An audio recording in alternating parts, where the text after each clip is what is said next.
Welcome to Blizzard Fire. We hope this video helps fire up your solution. You begin by launching Paint 3D and creating a new canvas so you control resolution from the outset. Once done, import any reference images directly and decide whether to keep them editable or flatten later. This saves time.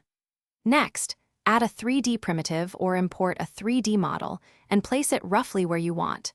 Use the on-canvas arrows to move and the rings to rotate. Make sure to set basic canvas units and orientation, now so later transforms behave predictably. Now focus on building detail. You'll alternate between painting and manipulating 3D parts to get the look you want.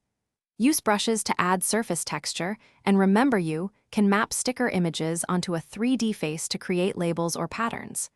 Once you isolate elements with Magic Select and organize them into layers, it's easier to edit without breaking composition. Then adjust depth and lighting to sell the perspective. Subtle material and finish tweaks make objects read as real, so take time here. Finish by saving both an editable working copy and one or more exported formats for your purpose.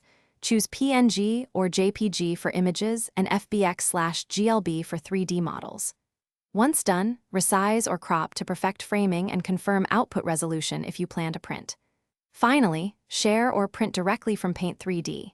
If something goes wrong, like a crash or missing texture, restart the app, update Paint 3D, and reopen the autosave. That usually recovers most recent work and fixes transient bugs.